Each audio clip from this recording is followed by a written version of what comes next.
It always feels insufficient. Most assessments are only one or two of these things. If you read a description of a dichotomy, like introversion or extroversion, and you just take what is being said are the qualities and characteristics, and you don't ask yourself thoughtful questions, you might just default to the first thing that comes up in your mind. Well, I'm clearly an introvert because I get peopled out. 100% of us get peopled out.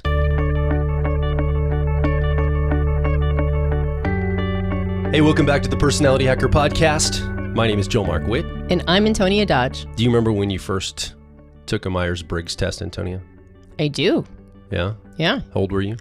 14. What type did you come out as? ENTJ. Was it the official Myers-Briggs? It was proctored and everything? No. Okay. It was like the little test that was at the end, or assessment at the end of Please Understand Me, the David Kiersey book. Oh, so you didn't do it in like a workshop or something? No. My mom had the book in her library, and I grabbed it, I read it, I took the test. I answered it based on how I wanted to show up that was similar to my brother. Yeah. And came up with ENTJ, read the little profile, thought, yeah, maybe.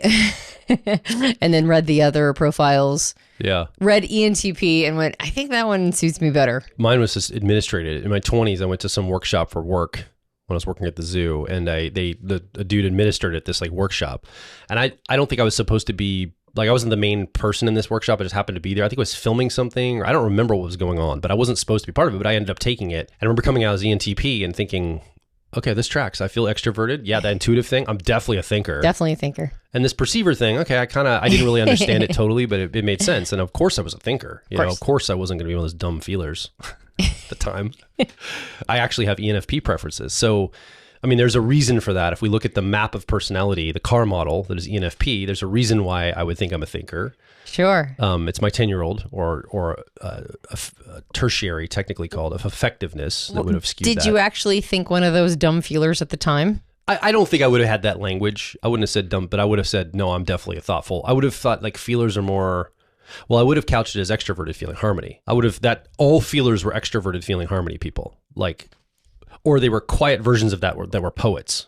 But I'm not like a poetic, I don't go in and just like sob to myself over Cure albums. Yeah. So I'm not the introverted version of whatever that harmony thing, I would have thought that's the thing at the time. That's what I would have thought. Right. So I always think of the people who are crying over Cure or like in their room writing and reading poetry and listening to the Cure, which is a very old reference, by the way. I don't know what the modern day contemporary version of that is, but I wouldn't call that. Are you listening to Billie Eilish? I don't know. It sounds like FI music to me. Yeah, maybe. I don't really. I have no idea. I don't really know. Sad, introspective music. Let's just say that. Poetic whatever that music. is. Would you call that harmony? You said harmony? Well, no, I wouldn't have said the word harmony. I mean, no, what I'm trying to say is. Now would you say that's harmony? No, it's authenticity. Clearly, it's introverted feeling or authenticity. But what I'm saying is at the time, I wouldn't have thought those dumb feelers. I would have thought those unattuned feelers, like the feelers that don't pay attention to logic or thinking, because they're so just like, oh my gosh, Becky, you got engaged. Woo! Like that kind of, I'm talking about the crazy extroverted feeling, like really out there. Yeah. Like the when I saw it, it was very feminized in my mind. Like I look around and it's like, look at my ring. Like girls are freaking out when their friends show them an engagement ring or something. Or they're dramatically like, oh man, my boyfriend. Like it was that kind of like over the top emotional dramatic expression. Yeah. Drama. I'm not a feeler. I'm not one of those. You couldn't possibly be a feeler because you're not dramatic in a very... I am, but I'm always in control of it. Yeah. Like I wasn't just like somebody gave me new information and I just went off the rails about it. Like, woo! Did the person who proctored the test or assessment or at least administered it, did they explain the differences between thinkers and feelers? Probably. Yeah. But again, I'm not, at the time I wasn't paying attention that much. I just knew, of course I'm a thinker. Of course I'm thinking thoughtfully about things. I'm carefully minded. What's so funny is when, I don't want to go too far, I don't know where you're headed, so I want to follow wherever you're going. But what's so funny is that the flip side of that is that I'm not one of those mean, cold thinkers. There's like a lot of people who think they're feelers because they don't want to They don't want to be cold. They're like, I've heard people say, I can't be a thinker. I'm a nice person. So it's so fascinating. Well, there's some truth to that. Yeah. Just kidding. I just lost half our audience. The other half that isn't I'm not a dumb feeler. Because you lost already all lost. of our audience. That's right. 100% of people are gone now. No, but there's like this weird bias that we have that being a thinker means you're smart but mean, and being a feeler means you're dumb but nice. And it's such a weird. It's like I don't know when we picked up these biases or like these sort of our images in our head around this, because when the words were chosen, it must not have meant that.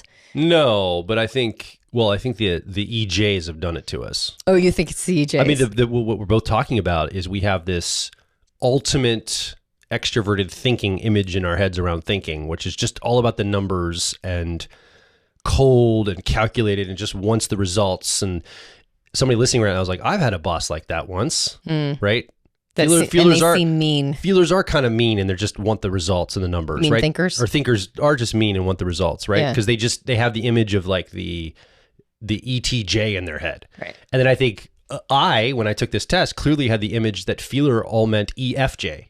Like I had reduced it down to that the only feelers that existed. Well, feeling means you're like very expressive in the way an EFJ would. So it's almost like the extroverted judging folks have like set up the worlds that we do perceive these to kind of be the binary thinker versus feeler in a way, if we're not really mindful about it. If we're just casually going through observing and going, well, I'm just going to draw my conclusions from what I observe or what people tell me or how I have experienced things. Yeah, thinkers are mean and feelers are just chaotic and can't think clearly. Dramatic and can't think clearly. Yeah. Yeah, which is kind of crazy because we know none of this is true. None of that is true. ETJs can be some of the warmest sort of, of course, nuggety, squishy centered, squishy people ever, and EFJs can be some of the most brilliant minds ever. So it's just funny where our brain goes when we hear those phrases. But anyway, back to what you were talking about. Yes, it's funny how our brains go there, and we kind of oversimplify these things especially when we're first taking a test.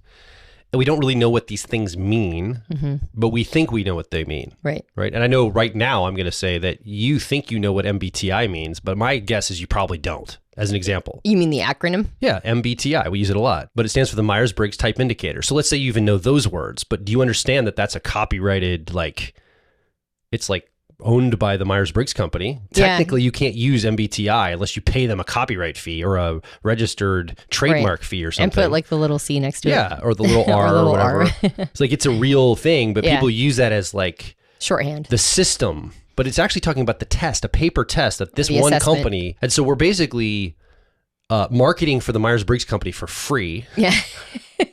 Because we use this acronym all the time, MBTI. It's kind of crazy. Well, we don't. We try not to. I do it in hashtags and stuff because I know people use it. So it's like it's the thing that's ended up being used a lot. So people just hear something or observe something and they assume they know what that means, just like feeler or thinker that I was doing. And I don't know if we always do. So that wasn't what I was going to talk about today. I was just going to ask you when you took your first test. Yep. But what I was actually going to talk about today is the process of helping determine best fit type. Because I think that's a powerful way to do it. Take an assessment. I think that's a very powerful way to do it.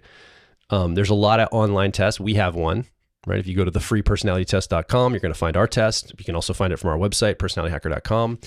You're going to end up on our assessment. And again, even the word test, it's not a test. There's nothing to pass. There's no right answers. It's an assessment, not a test. But we call it a test because people need us to call it that because it's an easier word than assessment. Right. And but even that's inaccurate. Right. It's not even a test. But that's one way people come to personality type. Another way is through self-inquiry. They think and reflect. Another way might be a psyche conversation, like what our in-house profilers do. They will meet with somebody and have a one-to-one conversation to help them arrive at best fit type. Or a full profiling session, right? In that kind of case. So there's different ways to approach this and discover your best fit type. In a profiler training, we teach a kind of a 4-step protocol for this. And we've named it. You and I were talking about this offline. I thought we could have this conversation here. We have basically 4 protocols that we walk through to help someone determine their best fit type. So this is what we teach in profiler training. And I wanted to see if I could find a corollary to someone doing it on their own today. Yeah. So the first protocol is that we have to establish rapport. So you greet the person, you establish rapport, they're comfortable, you're in a vibe, and there's 2 styles of rapport we teach. The energetic vibing rapport of the emotions and subcommunication, but then there's also the actual communication rapport, the data that's being passed, the words themselves. Yeah. And so both of those are important. Yeah. And that's like one of the protocols in the initial part. In a profiling session. In a personality profiling session. Correct. Did I not say that? Yeah, no, I think you did, but you said it fast. Oh. Yeah. Okay. So I just want to make sure, like you're talking about a profiler training. And if a person is uninitiated, profiler training is the program where we teach people how to help somebody arrive at their best fit type through, like you just said, a psyche to psyche experience or a conversation. Yeah. And these are the 4 protocols that go into like the 4 phases or steps of a complete profiling session. And the first one is establishing rapport with the person. That's right. And you just mentioned the 2 different kinds of rapport, which is, we call it energetic rapport and data rapport. Yeah. Yeah. And energetic, just like you mentioned, is the... Am I stupid do I explain things really stupidly? No. I'm like, man, I must have a dumb mouth. I'm repeating everything you just said. Yeah. I'm just saying it slower. Oh, because okay. you said everything very fast. And so I'm just saying it a little slower. Sure. Because if for somebody who doesn't know about a profiler training, what you just said, you said it so quickly that the information might not land. So I'm just basically repeating everything you're saying. I'm just saying it in a little bit of a slower way. Okay. And it's sort of establishing things as I go. But I'm repeating everything you just said. Yeah. Oh, okay. So no, you're not a dumb feeler, Joel. That's what I'm like, man, I just said feelers are dumb, and now karma's coming back at me hard, isn't it? No. Like, No. Maybe it's more real than I thought. I don't think, so just to make sure I establish this, I don't think feelers are dumb. I think they're some of the smartest people I know, but So by the way, just saying it slower, just in case the person is not familiar. By the way, yeah, I want to model that. I think I was just triggered just then a little bit. Like, why is she repeating everything I just said? Does she have to clear, and I felt a little bit of trigger, and I kind of had a little heat, and I kind of put it out at you. Like, well, I tried to turn it into a joke because I know we're live on air. But like this experience just triggered something around my ability to explain something. Right. And I just want to take a moment to reflect on that, to say, this is when we talk about your shadow getting triggered and you have an opportunity to look at something. I'm trying to model this right now, that I just felt that. And I now have an opportunity to go after this show, go look at this and think, why was I triggered by Antonia re-explaining what I thought I had just explained? Yeah. And reflect on that. And I think it probably is coming from maybe my introverted thinking in my shadow. I know this is super deep and super advanced, and I'm getting really meta here, but that's the kind of stuff that we're talking about on the show all the time, of getting really real about this. Yeah. Like really real in your life. When you spot something like that, I'm trying to train myself to stop and make note of it. So I'm just doing it as an example here. Yeah. And we can move on, but I just wanted to take a moment for that. Thank you for doing that. Thank you for modeling that. And I want to own that I didn't, well, I want to own if I did that. And also I want to say that I don't believe that that wasn't intentional. It wasn't to reflect that you had done anything. You were inadequate in any way. It's on me, not you. But I will say that what's interesting is that I think the reason why, and this is not the first time this has happened. Sure. This actually just recently happened in our personality life path program, like yesterday when we were teaching it. So a very similar thing happened where you explained something and you did it very quickly. And so I paused and I almost repeated everything you said, but I said it slower and kind of established points as I did it. And you mentioned yesterday, you said, I always assume people already know everything I'm saying. Or they're as impatient as I am, and they're patterning the next thing. That's so right. They want me to go faster. They're impatient, so they want you to go fast. And the comments on YouTube don't help. Joel, can you get through what you're saying so Antonia can talk? Some of that. So I'm always, it's a clock in my head that's like, people are only going to put up with my talking for so long. So right. I'm like, I've been trained to this, but first of all, that's irrelevant. I'm staying with this. Yeah. First of all, anybody who's ever said that about you, I have some salty words for them that I won't say live on air. Okay. Honestly, anybody who's ever, it's good for me to hear these things. Diminished you as part of the conversation, or said things like, I'm just waiting for him to stop talking so Antonia can talk, or whatever, whatever's been said. Yeah. I find that to be, first of all, not only fantastically rude, number one, just like unbelievably, intolerably rude, number one. But number two, I would say it's wildly inaccurate, because you and I have a conversational style where I couldn't do what I do in the way that I do it without you. Like, you and I play off of each other.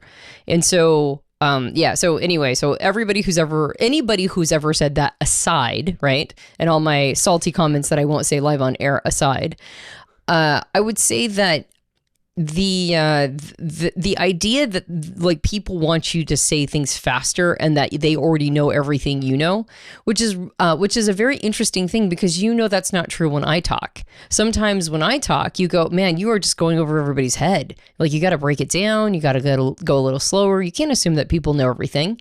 And so you can see it in me, but it's harder. But when it comes to you, you go, oh no, everybody already knows what I know. Yeah. And they just want me to get through it fast. And I think that that's probably a symbol to do a little bit more meta perspective, or a little bit more like sort of studying ourselves in real time.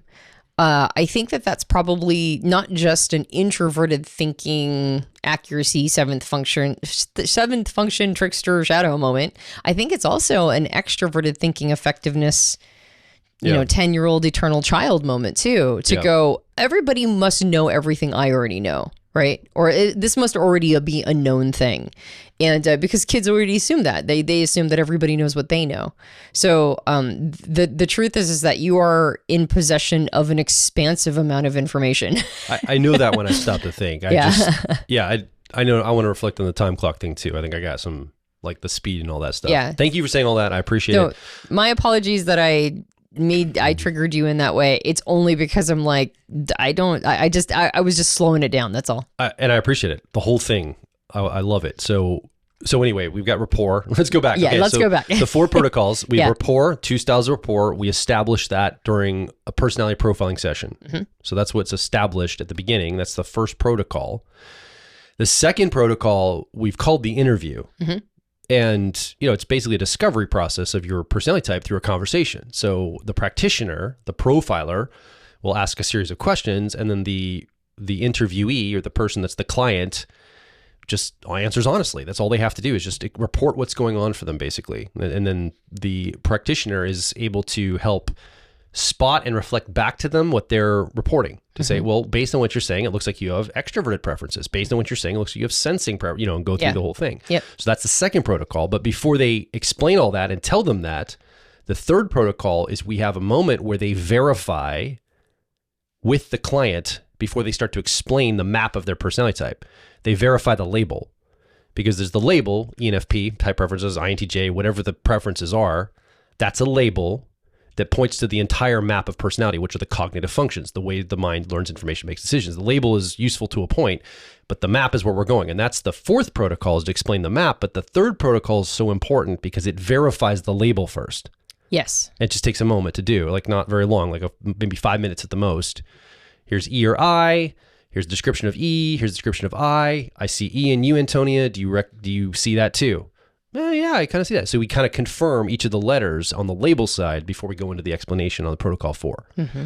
So I was thinking about this, and I was thinking, well, so that's how we teach the method in that program. But if someone's taking a test, I'm thinking, well, what's the equivalent of rapport? What's the equivalent? I guess the test or the assessment itself is like the interview of protocol 3. But I realized that we actually have, and I'm fixing this right now this week, we actually have a deficiency in our system, because at the end of that, it's forced choice, which is useful. It just says, you're ENTP, Antonia. It skips that verification process that we put in with the human in the protocol. Yeah. And I'm sitting here going, how could I be so dumb that people need, no matter where they're helping to assess their best fit type, there needs to be a verification, whether it's self-guided on their side, or if they're doing it with a person, like in a profiling session with a practitioner and they're the client. That's really, really massively important. And so I'm sitting here going, I kind of feel dumb because I'm just like, how did we miss this? But so we're adding this in because I think it's a really important step, and we're not exactly sure that's added in, but we are adding that part in. But well, we have our new friends over at Type Coach, which is a business to business model. Weaves a verification portion into what they do with their businesses that they work with. Yeah. Virtually and digitally. It's very inspiring to me. Yeah. And we were like, that, well, duh. I mean, we have that in with our profiling sessions. Why wouldn't we have that digitally as well? And to me, there might even be more use in something that like that directly than an entire assessment anyway. Forced choice. Like maybe that's the better way to go than these assessments, because people, assume that it's like it's 100%. Like there's always an error rate. Even the Myers-Briggs official paper-based has like what 20% error rate or something. So of 20% error rate for at least one letter. Yeah, and it's like I'm going to input things into a computer or on a piece of paper. It's going to tell me who I am. It's like that's not how humanity works at all. So, well, like we discover not parts up about into the ourselves. moment Like, that AI existed. Now we'll see where it goes. I have no idea what's happening with that one, but we'll see. We'll see where it heads, since there's a lot of plugging things in and then getting things reflected back that blow me away. I had a friend of mine who works I think he works at NYU, and on that note, he said that this incoming class of freshmen is really not very smart. Like they're not attuned. Maybe they're raw intelligence, but they don't know anything. Yeah. Like they don't know life. They don't know how to do stuff. This is a pretty important university, right? Yeah. This isn't like a podunk in like the middle of Ohio or something. This is like in New York City. Ostensibly, the people going to NYU are going to be leading our companies and country. Yeah. And he said he thought last year the kids weren't that bright. And he's like, these kids are out doing even them. But he said the weird thing is, because he's in a part of the college where a lot of kids are presenting their like their projects to be entrepreneurial, like their what do you call it, like venture projects. And he said that they're very intelligent when they put these forward because they're using AI to augment their thinking. Right. But then if you ask them questions about it, I don't like the AI did all the thinking. I can't answer for it, and so it's creating this weird to I the bet AI this is point. happening a lot. This weird like, well, I can do a lot with AI, but once you take it away, it's like a Dumbo feather. I can't do anything. I bet this is happening a lot in colleges with like admission essays. Probably. I bet admission essays are getting better and better, and I bet when they interview the student is like that guy wrote that? Really? That guy? Yeah. So anyway, that's what's going to happen. Good luck to you, universities. AI is setting us all up for failure because it's like it's like pedestaling us, right? And then we're going to get knocked off when people meet us. Like meeting your heroes is going to be democratized. Yeah, yeah. You know how that is. You prop somebody up, you think you're really cool, and then you meet them, and you're like, that person's not as cool as I thought they were. Yeah, well, that's exactly. going to be everybody. Everybody, because we're all using AI to do our thinking. If you meet them in writing first, I guess, or something like that. Where were we? Where was I? We were talking about how online assessments. Yes. Yeah. Are that nothing works by just plugging information in and having it spit out who you are. And I'm like, well, except for AI, potentially that's coming. But in the meantime, that's true. And so we were talking about, I mean, I'm going to pattern where you were going, but what I heard you saying is that, you know, when we set up a profiling session, there's a certain series of protocols because it works, right? Yes. Like, and so it's very human, it's very high touch, it's very introspective. It works really well. And the direction I thought you were going to go is, okay, so let's say you don't have the benefit of a profiling session. Let's say you're doing something like an online assessment. This is where I'm going. Right. You or guessed maybe right. Let's go there. You're trying to figure out what your own best fit type is all by yourself just through research. Yes. How would we take these protocols, right? Like how would the you replicate series that works in profiling and then apply it to a situation when you're filling out an assessment or that you're just doing, you know, your own research to try to figure out your best fit type. Yes. Okay. So that is kind of what I'm saying. So if you were to do this for yourself, what would it mean to, I mean, in rapport, when you're talking to another person, let's just take the first protocol to sit down with them. It's important that you feel comfortable and we're in a great conversation. You know, you don't have any bodily needs going unmet. You're not hungry. You don't need to go to the bathroom. You feel comfortable and you can relax. All your environment's, pushed away or turned off so you can pay attention. Well, and you trust the person. And you trust the person. You believe that that's important. Your answer is going to be safe with them, that you're not going to be judged. They're not going to scold you if you say something. Like, so you put the person at ease, like energetically you do. And then you kind of get how are you doing today? How are things going? It's that kind of rapport.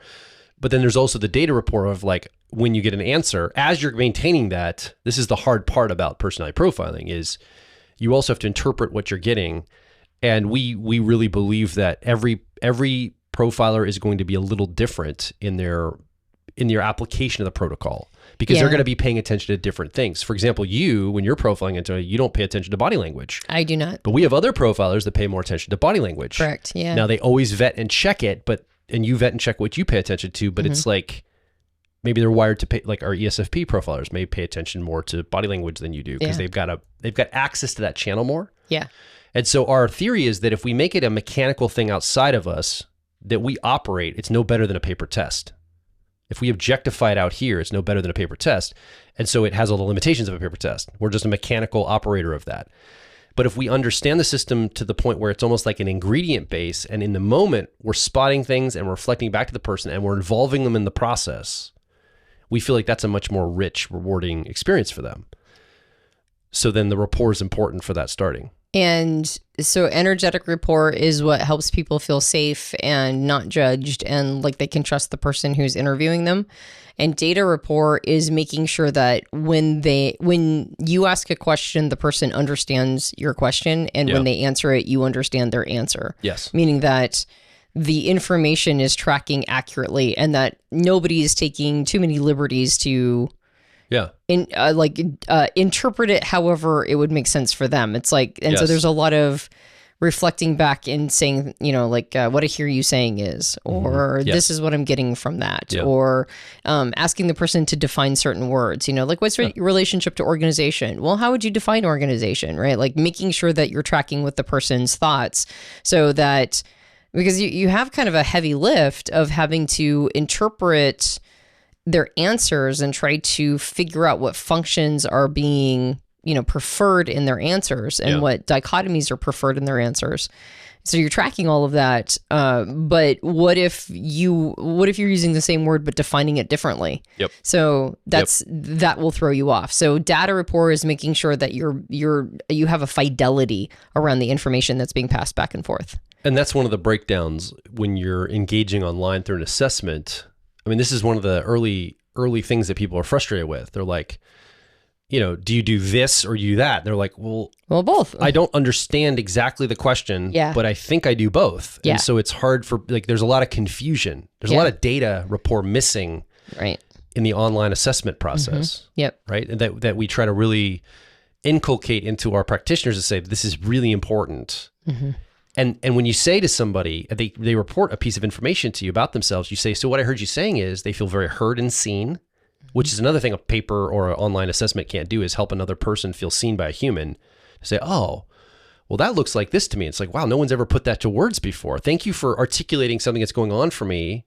That was really beautiful. And so the rapport, the data rapport going back and forth helps a person feel very seen and understood and listened to. Yeah. Right. The actual data. Well, and there is something to be said for getting an accurate best fit type spit out at the end of an online assessment or a paper assessment or whatever. There's something to be said for feeling very understood in that experience. I mean, that's why it's very powerful. But the advantage to a profiling session is that the profiler can take specific things you've said, like moments of your life and examples that you've used, and they can have the rubber hit the road by saying, and then remember when you said this. We call them callbacks.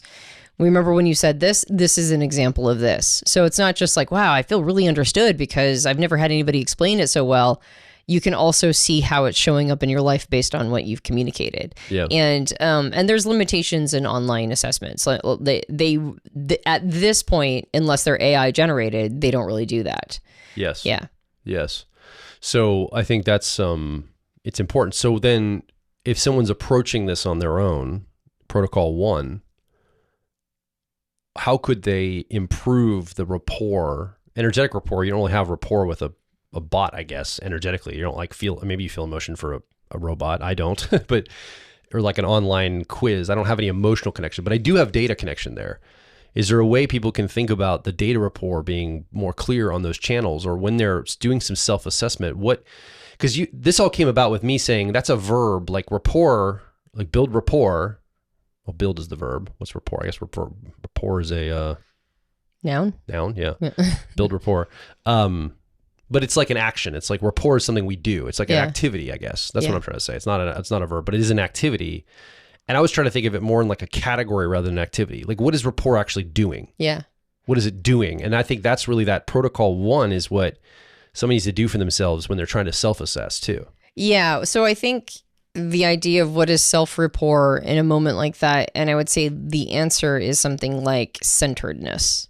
Like getting in rapport with oneself before you take an assessment. And so that means like kind of making sure that you push away distractions, making sure you have an opportunity to like sort of sit with yourself. Yeah. And And when the questions come up, take a minute to really introspect and really, like kind of feel a sense of like you trust your answer. You trust how you're going to report about yourself. I guess if you contrast that with like, let's say you're having a bunch of friends over, like, hey, let's take some personality tests, and you pull it up and you're like, so what do you guys think? You think I like lead with my head or my heart more? And like everybody's chiming in.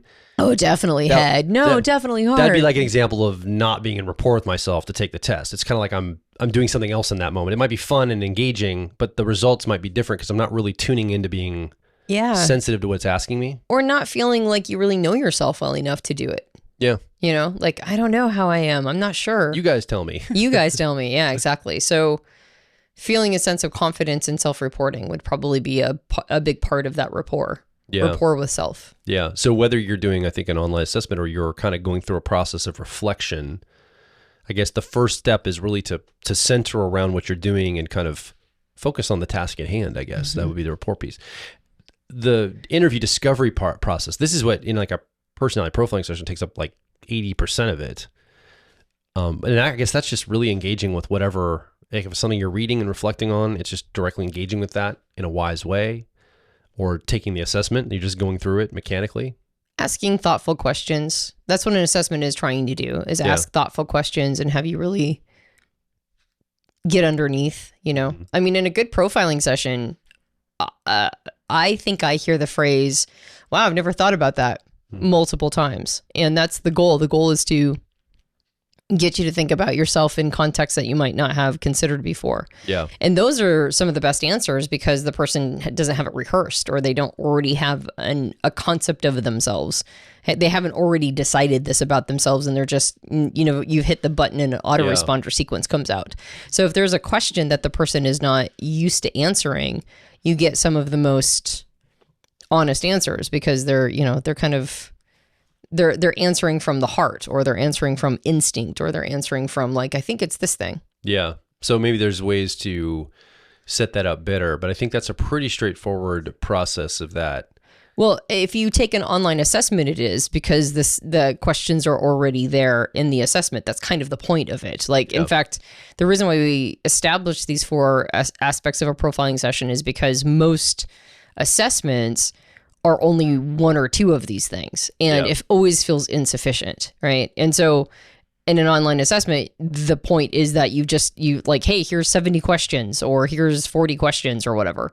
But there's also self-assessing through just research and just trying to figure out, like what is my best fit type based on reading books or watching YouTube videos or doing research. And the best thing to do in those kinds of situations, if you're trying to self-assess, is to ask thoughtful questions of yourself. Like if you read a description of a dichotomy, like introversion or extroversion, and you just take what is being said are the qualities and characteristics, and you don't ask yourself thoughtful questions, you might just default to the first thing that comes up in your mind. But that's a rehearsed version of yourself. Yeah. It's like, well, I'm clearly an introvert because I get peopled out, is a rehearsed statement about oneself usually. But if somebody says, how much alone time do you need in order to feel like a complete person? That's a totally different question than, do I get peopled out? Because 100% of us get peopled out, right? We're not intended to be social all the time. In the same way that 100% of us eventually seek human contact, because we're also not designed to be 100% alone.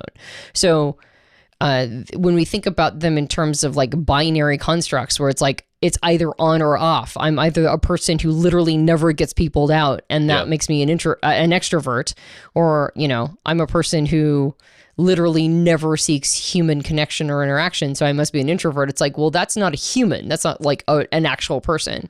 So finding ways to ask really thoughtful questions of oneself, or spotting thoughtful questions, and going, how do I actually show up? And I think this is where type kind of, especially for newbies, people who are like just introducing themselves to it, it's such a toggle switch, right? So on off, it's like, it's either this or it's this. And then you get a little further into understanding type and you go, oh, well, it's actually kind of a merging of both, right? And this is when like somebody takes the third rail and goes, oh, I'm an ambivert. I'm both. And it's like, yes, welcome to humanness, right? Humaning means being an ambivert, but you still have a preference. So type is all about preferences. And so you have to ask yourself thoughtful questions in order to unearth preferences, not binary modes of, of existence. It's like, I'm literally never, in an experience ever. So therefore I must be an intuitive. And it's like, of course you're in an experience. Otherwise you wouldn't have memories. Otherwise you wouldn't have an ability to go, oh, yeah, I guess the walls are orange, right? Like, obviously you have a capacity to be present and be in an experience. Or I'm not very imaginative. I never have new ideas. And it's like, well, of course you do. Of course, otherwise you wouldn't be able to daydream. You wouldn't be able to, think about what tomorrow is going to bring or have, like a creative solution to an unusual problem. And so thoughtful questions during an interview is the key to a good profiling session, or one of the keys. And thoughtful questions of ourselves is the key to finding our best fit type. Yeah. There's only so much you can do there, but thoughtful questions are what you should pursue, I guess, to kind of wrap up that second piece. So I think the first one, maybe you could call it the centered or attuned protocol. Like if you're going to use it outside of profiling, it's not about rapport as much as about attunement. Attune to what you're doing, get present to it. The second part is kind of go on a discovery process, but do it wisely. Like look for really quality questions that can help you find these distinctions. Yeah. Whether you find them online through self-inquiry or you find a really good assessment to take as the first step. I think the third protocol is probably the pivot point. It's the one maybe we could really zoom in on here. And it's the one that's missing from our assessment. Well, and I think it's really missing from most assessments. I think most assessments, and this is what, when we're talking to Rob, he's like, listen. Rob, who is our friend over at Type Coach. Yes. Yeah. I was going to say all that, but okay. Sorry. When I was talking to Rob, our friend who runs Type Coach, we were just talking to him and he's like, one of the things that's frustrating to me is about online assessments, they don't have any kind of like way to verify. They just tell somebody, here's your type, go on. And it's like, slap you on your butt and send you on your way. And you said that. He didn't say that. Yeah. I was like, yeah, that is true. And I guess we've always just solved it by saying, well, come over and get a profiling session with one of our in-house profilers, or come join profiler training, or go read our materials and go further. But the more I thought about it, I'm like, no, it's just such a simple thing that we've been missing. But the person that's doing this on their own, whether it's an assessment, like how do they verify? Like they don't do ours. Like we're going to have it in there, but they don't have one on the assessment they're doing, or they're in self-inquiry. How do you verify, right? How do you go through and go, yes, I'm extrovert. Yes, I'm intuitive. Yes, I'm whatever, all the way down. Like how do you kind of verify that? But I think it's important before you start to go way down the rabbit's hole and you're like, wait, I don't think I'm this type at all. And it is a discovery. Sometimes you'll have to find a not best fit type that they resonate with enough to get started. And then like, actually it's more like this, over time, which is fine. I think you learn a lot about yourself that way. The reason why I added it to profiling sessions, because I didn't originally have it, but I added it pretty early, is there was a moment when I was realizing that sometimes when I gave somebody the type assessment that I saw, right? This is your best fit type. And I started describing it. I'd start getting pushback and the person's like, that doesn't sound like me. But here I am launched into a full explanation of their type and they're giving me pushback. And I'm like, I must have missed something. So I added verification before explanation so that I got I was like, it's like a check and balance. It's like, this is what I'm seeing. Am I seeing this right? And if a person goes, no, you're not seeing that right. Well, then now I know before I've launched into a full explanation. I get that feedback very quickly, and then I can go back into interview and try to figure out what I missed or what did I think I was seeing. And the verification gives a person, the individual that's taking or like being profiled, it also gives them a bit of power and control in the situation. It means that they basically have to consent to the type or they don't have to, but they get an opportunity to consent to the type that you're seeing. Yeah. And it requires a really good description of each of the four dichotomies. Like you have to have a good description of introversion and extroversion. And so to go, and I'm seeing more introversion. Does that resonate with you? And that's what the verification is. You walk through all four of the dichotomies. Yes. You give like a really solid but very brief, description of each of them. You tell them what you're seeing. And then you go, and then you get their buy-in. You go, that's what I'm seeing. Does that resonate with you? And if the person says no, well, then you know that before you got to explanation, right? You can now go back in and go, what did I miss? And sometimes it's our descriptions. Like a good verification requires us to have a nucleus level understanding of the dichotomies. If we don't have a profound, fundamental nucleus level understanding and be able to break it down in the simplest words possible that's accessible to somebody who might be brand new to everything, and we start to describe this thing and they go, that doesn't sound like me. It might not be because it's not them. That dichotomy actually might be reflecting type preferences. It might be that the description is something that they're not resonating with. Exactly. If I said something to somebody like, okay, so extroverts are people folks. They love people and they love being around people, and introverts like to not be around people as much. Yeah. So based on that, you seem like you don't like to be around people. So I'm guessing you're an introvert, and then we just keep moving on. But that's not true. You can extrovert in other ways besides being around people.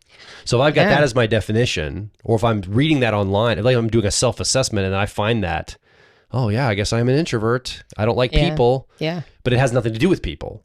Now, often it does, but it doesn't always, right?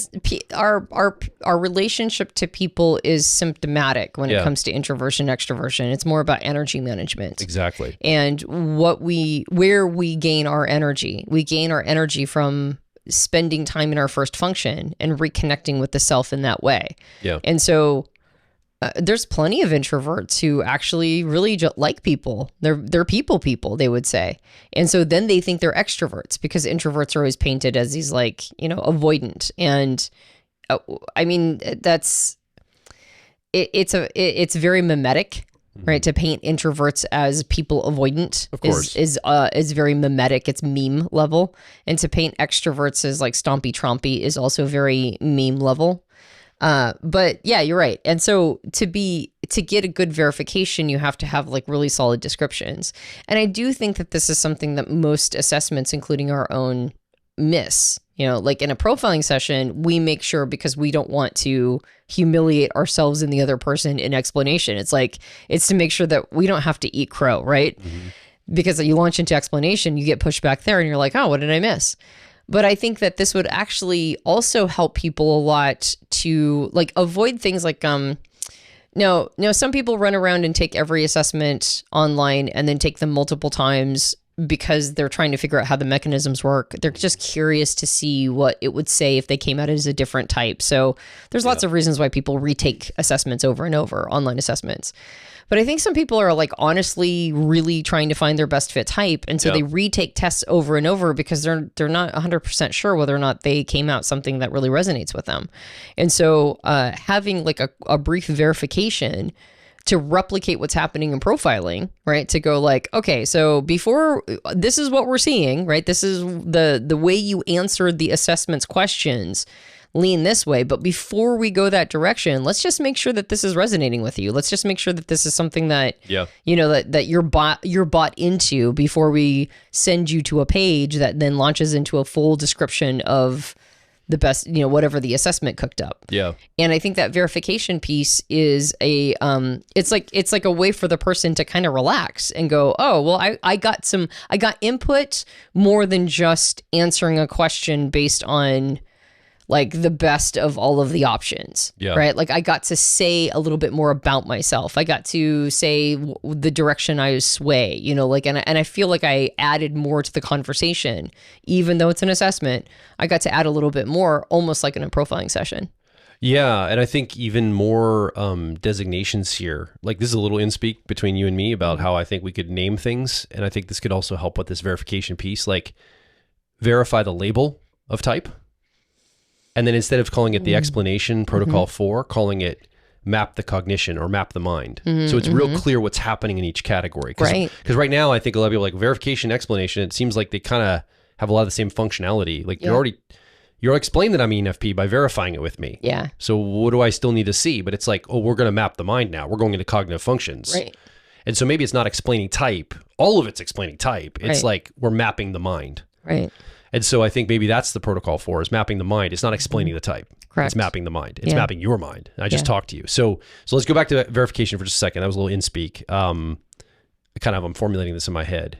And I'm just doing this real time so we can go faster, and we'll do it live on air now too, because I just realized the nimbleness of the world needs this more.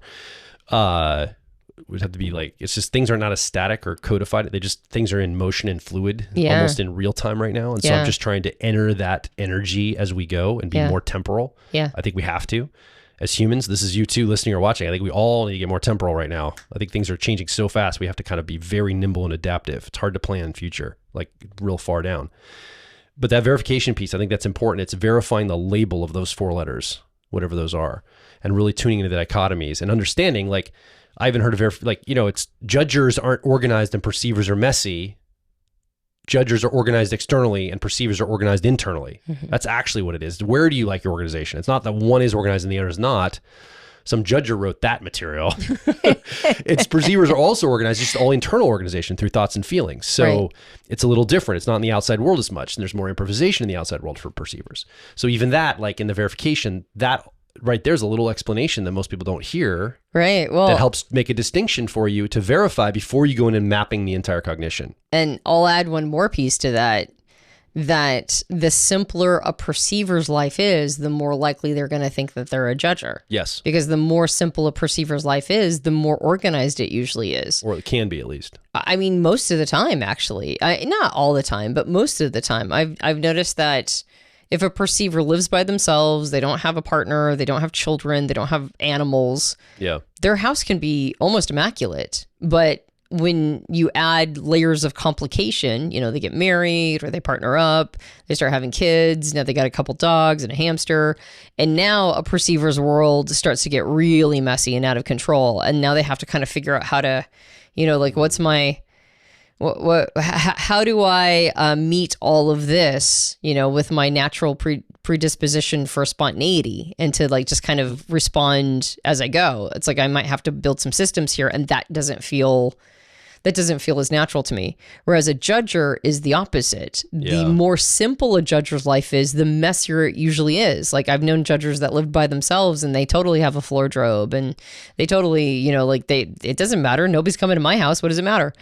But as their life gets more complicated, they add a partner or a spouse, or they add children, the couple dogs and the hamster. Now every single layer of complication or complicated is met with more order and more organization, because otherwise it feels like it's going out of control. And so what's weird is that if you have this is why in profiling sessions, you have to ask the context of a person's life. Do you live alone? Do you, how complicated is your life is one of the things that I try to suss out. Because if it's not a complicated life, they actually might be going against what we usually consider our type preferences when it comes to particularly, judger versus perceiver. So that's the other piece of it is it's not, our type preferences are oftentimes shown in our response to our life. Yes. And if our life is simple, we're not really quote unquote responding to life as well, as much. Does that mean, because life is not asking us to respond to it as much. We have a lot of like discretionary time, and we have a lot of we get to sort of make things the way that we want them to be. And so we don't have to interface as often. Does that make sense? Yeah. So, so that's the other piece of it, is that a person might think that they're a judger. They're actually a perceiver, but they might think they're a judger because they've just never had a complicated life, and so that they can keep their life ordered. Yeah. And those kinds of things are not as easy to suss out in an online assessment. Or self-assessing, Or self-assessing. It's like harder to figure those things out because we're only communicating them. We're communicating them as like everything else being equal. What is your preference? But we don't say everything else being equal, right? We don't take into consideration the context of a person's life. And also we don't take into context development. What age are they? Yeah. If I'm profiling somebody that's 20 versus somebody who's 50, it's a totally different tack that I'm taking. It's like a completely different, way I'm looking at the individual. And so, and as online assessments don't do that either, but we can do that when we're self-assessing, when we're like trying to figure this out through research, et cetera. But the reason why I say that is verification can sometimes sort of help handle that a little bit. Mm-hmm. Like you can describe these characteristics. You can, if you have a verification portion of an online assessment, you can add in the piece of it, like how do you respond as your life gets more complicated? Does it feel like it's harder to maintain order, or do you respond to more complication with order? And those kinds of things are harder. I mean, you can ask that question, But in a verification, you can sort of explain that a little bit more. Yeah. And go, does it still track that you think you have judger preferences? Does that still resonate, right? And you can add a little piece of, like that. Yeah, I think so. And I think that, before you start to map the mind, kind of doing that quick check-in, right at the verification part, I agree with you. I think that's a great advice and great way to go. And then I think the next piece is, how would you do this for yourself? Like, I mean, I like the way that we map personality. I like the CAR model. That's why we use it, because I think it's the best. Yeah. Clearly, right. I'm going to use what I think is the best way to do it. So I would recommend, if you're a listener watching, that's you, once you discover your best fit type, go over to personality.com/CAR model, but find the type that's yours and just look at the CAR. You don't even have to buy anything. Of course, I want you to get an owner's manual for your type, but you don't have to. You could just look at the CAR model and know where your cognition is. It's a descending order of certainty, in clockwise fashion. There's 4 positions. Top left is number 1, and then bottom left is number 4. And it just goes in 1, 2, 3, 4. It's driver, co-pilot, 10-year-old, 3-year-old. And lay out your personality there. And I think that's the best way to have that explanation protocol, or the understanding. You could say it's understanding or mapping protocol, but it's basically seeing your cognition laid out in front of you to go, oh, well, that's how I make decisions, and that's how I learn information. And oh, those are the uncertain parts of me there. Okay, well, and that's my translator, that co-pilot there that helps talk between the 2 strengthening parts of me and the more uncertain parts of me, right? That's all in place. Okay, now I kind of see how my mind is mapped now. And then the next step of, implementing that and using it and all these things. But the first step in all of this is determining your best fit type. And I think this process, these 4 protocols, work the best, even if you're doing it on your own. Yeah. I guess that's the whole point of this show, or this entire episode. I'm trying to say, even if you're not going to come and get a profiling session from one of our in-house profilers, or learn how to do profiling training. Or become a profiler. Yeah, you don't have to do that. But still replicate the process, because it's good. I think the process, the protocol of these kind of 4 phases of this are really good. Attune to it. Take it serious. Spend the time with good questions that really get to the heart of the distinctions there. They're not just surface dumb questions. They really know what they're asking you. Or don't let yourself answer them in an autoresponder way. There you go. Like, force yourself, even if you've seen this question a million times, don't default to what you've always said before. Really try to get to the heart of what the question is asking. Yes. And be really present and honest with the self. Yeah. And then take a moment to verify the label. So you're going to get you're going to get 4 letters at the end of the assessment or self-inquiry or whatever's happening. You're going to go, okay, do these resonate? And you look at them and you understand what they mean. Without E-I-S-N. Without seeing them as toggle switches. Yeah. Without seeing them as either on or off. Yeah. As like, I'm going to have a little bit of both, but which side do I tend to, like in stress, or in a situation when I don't have resource, or in a situation where things are complicated? Like, where do I go in order to, meet a context that I don't have as much resource? Because when we're resourced, we can do anything, right? A lot of things. Yeah, we're like, I have all the resource in the world. Like, if I'm resourced, I can, I can introvert as long as I want to. I can extrovert as long as I want to. That's right. If I'm resourced, I can be in my feeling function and my thinking function. It's like, I can do all the things. But if I don't have resource and I'm running on fumes, what do I have the energy for? Yeah. Yeah. And then I think most people stop there when they get their 4-letter code, their label. Like, okay, cool. And there's some qualities to those things that are enough for most people. But I think that 4th protocol, the 4th step where you map the mind, you actually see your mind displayed in front of you. It's like, I'm begging people to get to this level. Like, please don't just stop at the 4-letter label. Go one step further and map out your mind. And those are the cognitive functions. And I think there, if you go deeper into that, there's actual utility here. There's usefulness here. There's application here. There's actual life change that's available. It addresses so many things in your life. It is such a substrate to live based off of and understand more about how you're wired. And it's not about self-glory or self-glorification or self-worship. I think I'm also very sensitive to this, that people are going to get the wrong message that it's all just about whole self and No, I mean, we talk about that, but the point is not to just glorify the self. It's to understand the self. It's to have an operating manual, an owner's manual, but not just like an owner's manual, like how to operate, but also an owner's manual, like own your life, like own it, like be present to it, be with it, that kind of a thing. And I think that displaying the mind is really important. And so I would encourage you, if you're on self-inquiry or a assessment and it dumps you out as that type label, and they don't have anywhere to learn about cognitive functions, well, come learn about cognitive functions. Come go deeper into that. That's where the magic is unlocked, I think, for personality. And I would argue that it's like the reason why the entire thing was invented in the first place. Well, it's where it started. Yeah. I mean, that's where Jung started, and the label came later. The four-type label came later, four-part type label. And it was the four dichotomies were meant to give people as much value from the concept of the functions as they could if somebody wasn't going to do that deeper dive. Yeah. And so it's like a way of like trying to get as much gold as you possibly can if you're not going to do the deeper dive, but it also gives you a way to point to the deeper dive. Yeah. And so in some ways it's brilliant. Like it's like, if you're not going to go down a deeply Jungian route, how do you still benefit from Jung's thoughts and concepts? And Isabel and Briggs Myers and Catherine Briggs, Isabel and Catherine did a beautiful job of doing that. But it also was intended to be a finger pointing to the functions as well. Yeah. And so that would have been their desire. It would have been their desire to use it for deeper inner inquiry.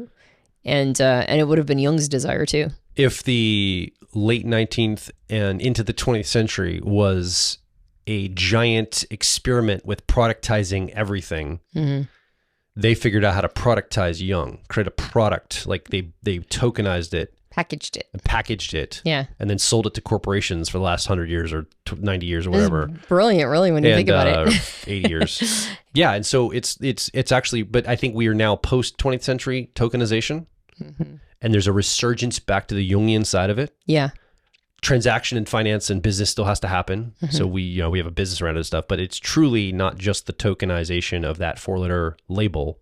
Yeah. It now goes back in the map that started back during Jung's clinical work, clinical psychology work, where he's doing analyst, he's an analyst. He's helping people overcome their complexes and dream and all their shadow stuff. And type helped him understand who he was working with. Yep. So it gave, and this is now where we use it to help therapists, coaches, counselors, ourselves in our own coaching.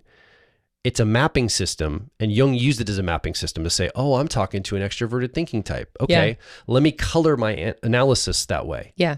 To help meet them what they need to hear so they can actually make changes in their life. And then I'll go full circle to say, when a person goes through like a profiling session in that same spirit, it's not a Jungian analytic session, but it's sort of like an echo of it, because you're asking the person about their life and their personality, and you're reflecting things back. And now the map is starting to color how you interface with this person as a client. Yeah. And if you have any training in therapy or coaching or counseling, it's a natural jumping off point or lily pad to just move the conversation over into giving them advice and help and counseling and support. And now not that they are their personality type, but how they're their personality type. And you know the language you need to land it with, and you know the way to talk about it. So you can do that with yourself too. I think then that's like in a clinical 2-person in our profile training or whatever, but you could also on your own have that kind of self-rapport where you're tuning into those things. Yeah. Right. And be able to see that. Now, maybe shadow has to be reflected and all that stuff, but I'm trying to give people building blocks to do this. Yep. Like, not everybody can be part of profiler training. Not everybody can come and get a profiling session. Not everybody can get an owner's manual. So what can we give on this podcast that'll stand the test of time, that somebody can go and activate type better, find out their best fit type better, verify it better? And I think these are some of the principles. Yeah, I'd agree. All right. So what do you think? You've been listening, watching. You've been doing something with us. You haven't had a microphone though. Maybe you had us in the background. We're with you as you cook or drive or on the treadmill, or maybe you're intently watching. You're like, that one hair in Joel's eye, I need to move it off the way. Or I don't know, probably not intensely watching. But I'm glad you're here. We're glad that you joined us this week. Come over to personalityhacker.com below this episode. Leave some comments or feedback on your personal type journey. Yeah. How did you discover personality type? Was it with another person reflecting back to you? Like I think the best way to do it is another human being reflecting back your best fit type. Or was it maybe just self-inquiry, which I think is the second best way to do it? Or was it more what most of us do, is take an assessment of some sort and we have a result and then that gets explained to us, or we try to understand it from there. What was your journey like? I'd love to hear the story. We'd love to hear the story and get this conversation going.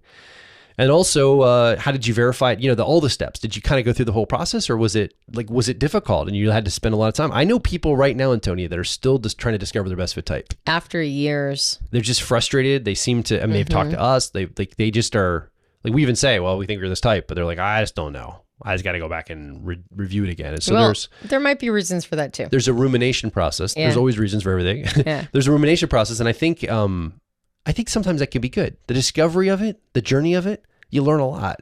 Yeah. And it's okay not to rush to a conclusion right now. It's okay. I'm okay with that. You're allowed to not have a best fit type even if you've been exploring it for years. Now, I think that's true. I will say though that there is a potential bypass that's happening for some people. So it's okay to not have it. It's okay to continue to be exploring it. But one thing that I have recommended to some that who have felt frustrated that they're caught in this hamster wheel, to do a little bit of introspection and go, is it because if I land on a best fit type, now I'm responsible to it, right? Or I'm responsible to all of the work that is presented after finding one's best fit type. Because once you know your best fit type, now you got to do something about it. You don't have to. No, but if you're a person who spent years researching it, you can't unsee things. You know what I mean? It's like you go, oh, I can't unsee that this is probably what I should be doing. So for some, not for anybody who feels bad that they don't have their best fit type yet, and they've been doing years of research, remove shame. Just don't even feel shame about it at all. You're totally allowed to continue to sit with it. You don't have to rush to a conclusion. You're fine. So don't feel like you gotta do it. Otherwise you don't know yourself very well, or you don't know the system. It's like, we're talking about two infinitely complex things. Yeah. A human mind and a very complicated system. So, and you're trying to find the center of that Venn diagram. So cut yourself some slack and don't feel any shame or blame about not coming to one. But there is a tiny segment of the population that has been doing that for a long time. So just have a moment, check in and go, and am I feeling any resistance to finding my best fit type? And if you have any resistance energy to it, or if you feel like you've landed on a best fit type and then all of a sudden you get squirmy and then jump to another one, just kind of sit with yourself and go, is it because of the responsibility that is woven into this? And like you said, not everybody feels responsible. Some people find their type and go, oh, okay, cool, that's awesome. And then they move on with their day. But for some, especially people who are attracted to personal development, but also at the same time are scared of personal development, which on some levels is kind of all of us. We're all kind of attracted to it and scared at the same time because we know what it asks of us. But if you are struggling, just ask yourself, am I resistant? Do I have any resistance energy to landing on one? And if you find that resistance energy, ask if it's because you'll feel responsible to it. And that might be the thing that's throttling you. You might have already landed on your best fit type but squirmed away from it. Yeah. And even then you shouldn't feel blame or shame. That's a human thing to do. That's like totally normal. It's totally normal to like not want to have to answer to the system if we feel some weird obligation to do so. So maybe just go, yeah. And if I land on a best fit type, I don't have to do anything about it. Right. And then see if that makes it easier to go, oh, and maybe I'm this type. Very good. Well, come over to personalhacker.com, make your voice heard. Tell us if you've arrived at best fit type, if you're still in the journey. That's totally cool.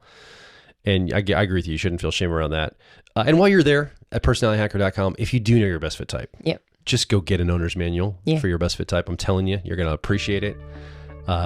We put a lot of effort into these, and I think they're really going to be helpful for you in your life getting set up, and we're adding to them. We got a bunch of cool things coming out soon around that. So yeah, go get one of those for your best fit type, and we'll see you on that program because I think it's going to be a really good one. My name's Joel Mark Witt. I'm Antonia Dodge. And we'll talk with you on the next Personality Hacker Podcast.